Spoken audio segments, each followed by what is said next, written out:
Okay, hey everybody. And this is the Q&A video that I was promising, and I completely lost track of time because it is now almost the end of December. But I'm just going to go ahead and get to answering and just make my first Q&A video, okay?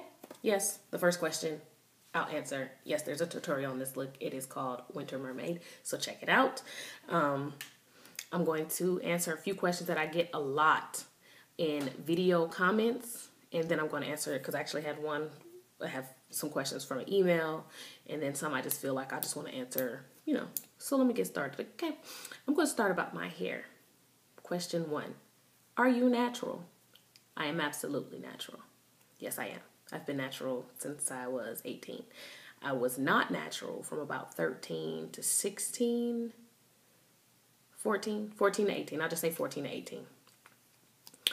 Because I consider 18 because I just remember that around the time I really didn't do anything else chemically challenging to my hair except color it. I had gotten a relaxer at 14. I got a mild. I got it to help soften my curl, which in retrospect we should have got a texturizer, but that's not what we did. We got a relaxer, and we did it like every 6 months. I didn't get relaxed that often.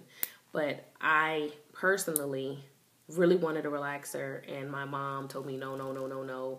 And I finally got one around 14. And I just got it every 6 months. And I got it to help me because I couldn't even really put my hair in a ponytail. My mom was always in and out of town because she was Navy. So, she had deployments and whatnot, things like that. So she wouldn't be home. It'd be me, my brother, and my stepdad and my little sister. So I had to tend to my own head. And I was like, Mommy, I don't know how to do my hair, and I can't put it in a ponytail, and I can't straighten it. So we decided to go ahead and give me a relaxer. And that's how that happened.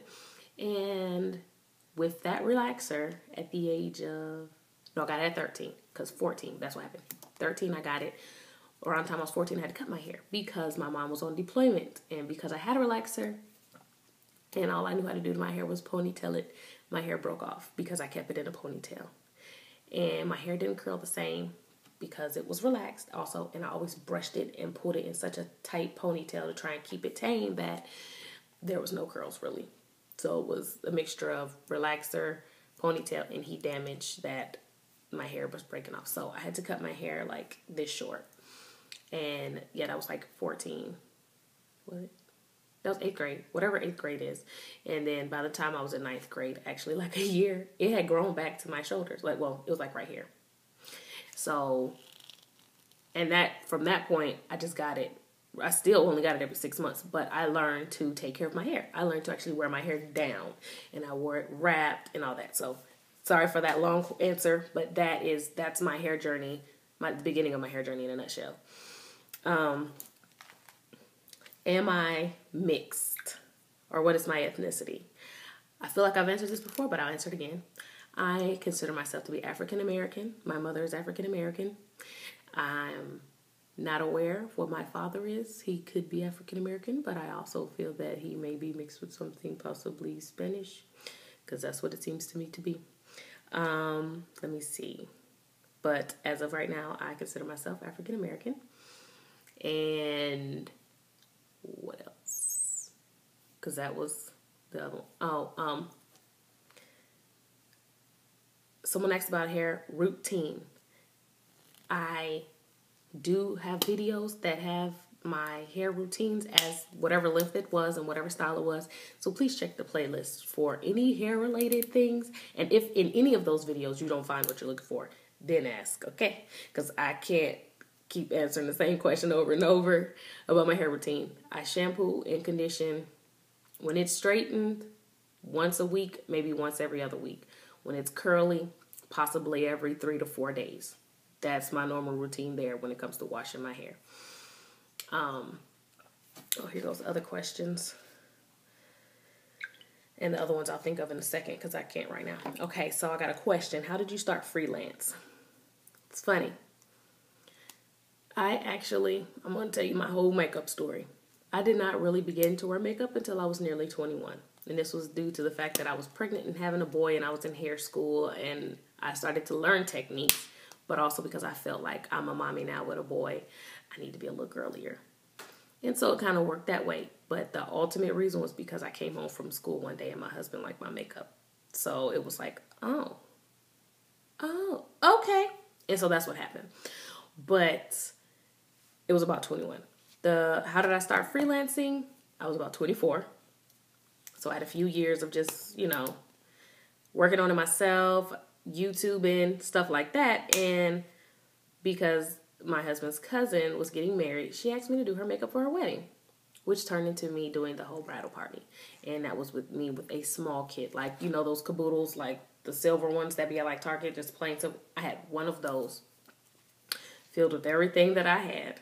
And I just had everyone bring their own foundation. And I did this all for free because I was like, I'll do your makeup. And then as I was doing her makeup, or they knew that I was doing her makeup, everyone was like, well, can you do mine? Can you do mine? I even did a few people that weren't in the wedding party. Like I probably ended up doing about, because I had to do my own, I probably ended up doing 8 to 9 people that morning of that wedding. And at that moment, I was like, I can do this. And I can get paid for this. Because I'm good at this. I'm going to start this. And that's what happened. And that's around the time that I started my YouTube career. Because I was like, okay, let me make sure I know what I'm doing. And I started YouTubing a lot of things. And so then I started posting my own videos and things like that. And one of my first few makeup videos, I won a contest by Makeup Game on Point, Miss Jacqueline. She had a contest about, what was it? Naughty, bad girl. And I won. I won first place. And so from that moment on, I was like, this is definitely what I want to do. So that's how I got started with freelance. And I got asked, what's the best way to build your kit? Over time. Like, over time. Unless you set aside a nice load of money, don't go out and buy everything at one time. Buy essentials such as all your disposables, your brushes, of course, a few eyeshadow palettes. Get a neutral, get a colorful creative one, and you really just need those two. Get a few, and of course, Beige and Coastal Scents, they have those things all the time. I'd say find a few glitters or something, like go to your supplier where you find NYX, get a couple of those little glitters so you can have some variety. That way if you have to spice something up, you can. Again, drugstore, Wet n Wild, Elf type things. Use those things initially to build it, because you're going to do a lot of trade for prints type things. Like you'll go and do a lot of free shoots or free faces, and and you'll get pictures for your portfolio. And that's exactly how I started a lot of my things. Got a lot of my pictures that go on my website or whatever. And actually I have another one just coming up, because sometimes it's just for creative purposes. Sometimes the photographer just wants to use his camera, and sometimes I just want to use my brush, and we ain't worried about who the person is in the middle. We just gonna find somebody who's gonna let us do that, take their picture and make them up. So we all get something out of it. They get a picture, I get a picture, they get a picture, but we all get pictures for different reasons. Let me see. I did get asked how to add tracks with short hair. I actually just did a video on that. So you seen it. I know you did. And you commented, I believe. So I did that one. Can you do a video on how you straighten your short hair? I actually will be doing a video on how I mold my hair, because that's how I prep it to straighten it. Because I've done that bridal series video that shows how I did my hair, how I normally would curl it, because that was just how I do it. And I have that video that shows when I add tracks, how I add them and how I curl it. But I will show you the preparatory stages, because that is where it's really at. So that video is actually probably going to be coming up. I'll probably make it this week, but it won't be out till next week because I got a lot of stuff going on. And I have another one. Do you have any tips for someone wanting to start a channel? Yes, I do. My first tip is, don't be afraid. My second tip is, don't give what you don't want no one to know. Third, progress is key. You don't have to come out the box swinging with the best editing and the best video and the best this. What you just need to come out with is the best you. Okay? People don't want to see fake and phony. Some people do, but mostly everyone does not want to see fake and phony. They want to see a real person that they can relate to, that, you know, does the thing they do or does something that they have a hobby, you know, doing, or does something they have a passion for. They want to see someone who they can relate to in all kind of ways. I'm very relatable, I would say, because I'm a mommy, I'm a wife, I'm a woman, I have kids, I work, I didn't work. You know, like there's a lot of things that I let people know that way they can understand that I'm a real person. And when I meet people, like say I run into someone, I'm just like, hi, oh my goodness, I'm so glad. I appreciate your support. I truly appreciate everyone who watches my channel, because I remember when for like 2 years I had like maybe 200 viewers. And then all of a sudden, God just opened up the channel gates and people started walking on over to my channel. And I appreciate it immensely, because I didn't create a channel so I can be big and get sent stuff or whatever. My thing is, I'd love for people to send me stuff. Who don't want no free stuff? But I didn't start it for that reason. I started it because I was a stay-at-home mom who had a passion and a hobby, and I couldn't really get out and do it. And the only way for me to do it was when my kids were napping and at school. So do you, be you, like Shameless Maya say, do you, boo. Okay? Do you, boo. Just do you. And like I said, don't go broke trying to do no YouTube channel, because I sure won't. Y'all ain't gonna pay my bills, and y'all ain't gonna be buying me nothing to supplement for something, you know? And it's not to be rude, but it just is what it is. This is what I do because I want to share. I don't do this because I feel obligated. I do this because I want to share. And that's why I have so much fun doing it. And I know a lot of people get burnt out on their channels, and I think it's because they make it an obligation. It's not an obligation for me. It is definitely a hobby and a passion of mine. And in some shape, form, or fashion, I know that I love public speaking. And then I know that I love motivating people. And I know that I love to give. And that's what my channel feels like to me. So my channel resonates within me because it is me type thing, you know? I don't know how to express that any further.